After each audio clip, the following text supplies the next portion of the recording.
اگر آپ قرآن کی تلاوت کو بہتر بنانا چاہتے ہیں تو ان علامتوں کو سیکھنا لازمی ہے۔ یہاں دائیں جانب آپ قرآن مجید میں تنوین کی تمام اقسام دیکھ سکتے ہیں۔ تنوین کا مطلب کسی لفظ کے آخر میں نون کی اضافت ہے۔ عام طور پر آپ کو عربی متن میں یہ علامت نظر آئے گی، لیکن قرآن میں ہر قسم کی تنوین کے 3 مختلف انداز ہوتے ہیں اور ان کا مطلب درج ذیل ہے۔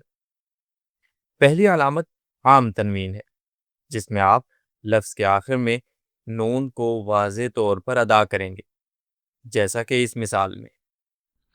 وَلَهُمْ عَذَابٌ عَظِيمٌ۔ دوسری علامت تنوین کے ادغام کو ظاہر کرتی ہے۔ ادغام کا مطلب ہے کہ نون کو اس کے بعد آنے والی آواز میں ضم کر دیا جائے، جیسے اس مثال میں۔ وَعَلَى أَبْصَارِهِمْ غِشَاوَةٌ وَلَهُمْ عَذَابٌ عَظِيمٌ۔ چنانچہ ہم نے لفظ غشاوتن کے آخر میں موجود نون کا اس کے بعد آنے والے واو میں ادغام کر دیا اور یوں غِشَاوَةٌ وَلَهُمْ۔ پڑھا۔ تیسری قسم میں نون کو میم میں تبدیل کر دیا جاتا ہے، جیسے اس مثال میں۔ أَفَكُلَّمَا جَاءَكُمْ رَسُولٌ بِمَا لَا تَهْوَىٰ۔ لہذا ہم نے رسولن کے آخر میں موجود نون کو میم میں بدل دیا، جیسا کہ اس مثال میں دیکھا جا سکتا ہے۔ اس فرق کو سمجھنے کا بہترین طریقہ یہ ہے کہ ان آیات کو بار بار سنیں جو ان تینوں اقسام پر مشتمل ہوں، جیسے اس مثال میں۔ صُمٌّ بُكْمٌ عُمْيٌ فَهُمْ لَا يَرْجِعُونَ۔ تنوین فتح میں بھی انہی اصولوں پر مشتمل ہوتی ہے، مگر کچھ معمولی فرق کے ساتھ۔ پہلی علامت مکمل تنوین کو ظاہر کرتی ہے، جس میں آپ نون کو واضح طور پر ادا کرتے ہیں، جیسے اس مثال میں۔ وَكُلَا مِنْهَا رَغَدًا حَيْثُ شِئْتُمَا۔ اور یہ علامت نون کو اگلی آواز میں ضم کرنے کو ظاہر کرتی ہے، جیسے اس مثال میں۔ وَأُتُوا بِهِ مُتَشَابِهًا وَلَهُمْ فِيهَا۔ آخری علامت میں نون کو میم میں تبدیل کر دیا جاتا ہے، جیسے اس مثال میں۔ وَلَن يَتَمَنَّوْهُ أَبَدًا بِمَا قَدَّمَتْ أَيْدِيهِمْ۔ اب بات کرتے ہیں تنوین کسر اور اس کی اقسام کی۔ یہ زیادہ مختلف نہیں ہے۔ یہ علامت تنوین کے نون کی مکمل ادائیگی کو ظاہر کرتی ہے، جیسے اس مثال میں۔ وَمَا اللَّهُ بِغَافِلٍ عَمَّا تَعْمَلُونَ۔ اگلی علامت ادغام کو ظاہر کرتی ہے۔ لَن نَّصْبِرَ عَلَىٰ طَعَامٍ وَاحِدٍ فَادْعُ لَنَا رَبَّكَ۔ اور آخری علامت میں نون کو میم میں تبدیل کر دیا جاتا ہے۔ یہ علامت جو صاد کی طرح لگتی ہے اسے وصل کہا جاتا ہے، اور یہ ہمزت وصل کی نشاندہی کرتی ہے۔ فَقَدِ اسْتَمْسَكَ بِالْعُرْوَةِ الْوُثْقَىٰ لَا انفِصَامَ لَهَا۔ جیسا کہ آپ دیکھ سکتے ہیں، میں استمسک میں موجود الف کو مکمل نظر انداز کر رہا ہوں اور یوں کہہ رہا ہوں۔ فَقَدِ اسْتَمْسَكَ اسی طرح لَا انفِصَامَ لَهَا میں بھی الف کو نہیں پڑھا جاتا، یعنی حمزہ یا الف کو بالکل بھی ادا نہیں کیا جاتا۔ اگلی علامت سکون جیسی لگتی ہے، مگر در حقیقت یہ سکون نہیں ہے۔ عام عربی متن میں یہ علامت سکون کے لیے استعمال ہوتی ہے، لیکن قرآن میں اس کا مطلب ہوتا ہے کہ متعلقہ حرف کو بالکل بھی نہیں پڑھا جائے گا۔ مثال کے طور پر، اللہ ولی الذین آمنوا یخرجہم۔ آمنو میں الف موجود ہے، لیکن اس کے اوپر ایک چھوٹا سا دائرہ ہے، جس کا مطلب ہے کہ الف کو نہیں پڑھا جائے گا، لہٰذا ہم اسے آمنوا پڑھیں گے نہ کہ آمنوا اگر ہم مزید آگے پڑھیں تو ہمیں ایک اور مثال ملے گی.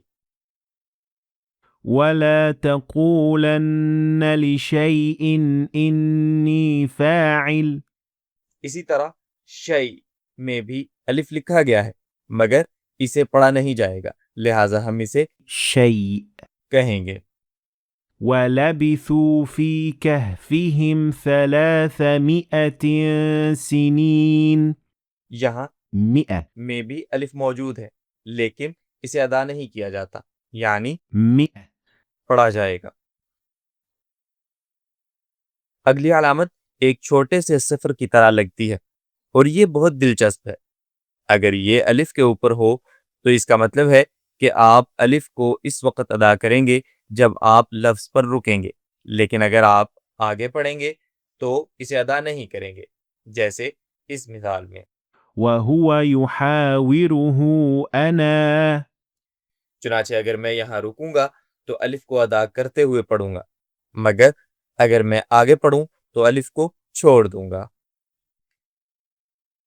وهو يحاوره أنا أكثر منك مالا اگلی علامت ایک مکمل دائرے جیسی لگتی ہے اور یہ کسی استثنائی لفظ کو ظاہر کرتی ہے.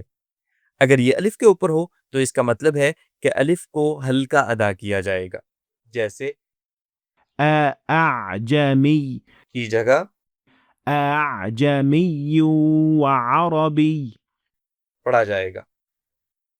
اسی طرح اگر یہ را کے نیچے ہو تو اسے امالہ کہا جاتا ہے، یعنی الف کو مکمل ادا نہیں کیا جاتا، جیسے کہ اس مثال میں.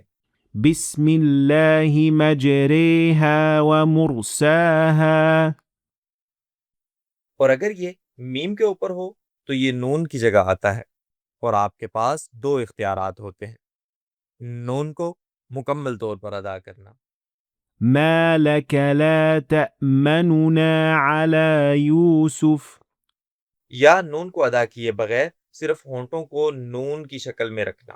ما لك لا تأمنا على يوسف اگلی علامت ایک چھوٹے ہا کی طرح لگتی ہے اور یہ سکون کی نشاندہی کرتی ہے.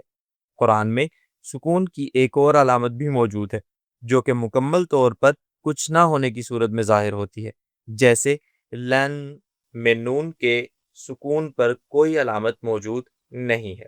ولن ترضى عنك اليهود اگلی علامت یا کے اضافے کو ظاہر کرتی ہے، جیسے سورہ قریش میں. لإيلاف قريش إيلافهم رحلة الشتاء یہاں یا نہیں لکھی گئی مگر اس علامت کے ذریعے اشارہ دے دیا گیا کہ اسے پڑھنا ہے. اسی طرح ایک علامت جو واو کی طرح لگتی ہے وہ بھی واو کے اضافے کو ظاہر کرتی ہے، جیسے وَإِنَّ مِنْهُمْ لَفَرِيقًا يَلْوُونَ أَلْسِنَتَهُمْ اگلی علامت ایک چھوٹے الف کی طرح لگتی ہے اور یہ اس الف کو ظاہر کرتی ہے جو لفظ میں اصل میں موجود نہیں ہوتا، جیسے بسم الله الرحمن الرحيم ایک اور علامت جو نون کی طرح لگتی ہے یہ اس نون کو ظاہر کرتی ہے جو لکھا نہیں گیا لیکن پڑھنا ضروری ہے، جیسے وَكَذَلِكَ نُنْجِي الْمُؤْمِنِينَ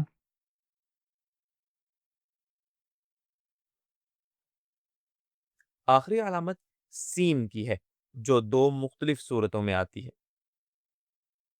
اگر سین صاد کے اوپر ہو تو اس کا مطلب ہے کہ صاد کی جگہ سین پڑھنا زیادہ عام ہے، وَاللَّهُ يَقْبِضُ وَيَبْسُطُ اور اگر سین صاد کے نیچے ہو تو اس کا مطلب ہے کہ سین کی جگہ صاد پڑھنا زیادہ عام ہے. أَمْ هُمُ الْمُصَيْطِرُونَ اگر آپ کو ویڈیو پسند آئی ہو تو اسے لائک اور شیئر کریں، اور مزید ویڈیوز کے لیے چینل کو سبسکرائب کریں۔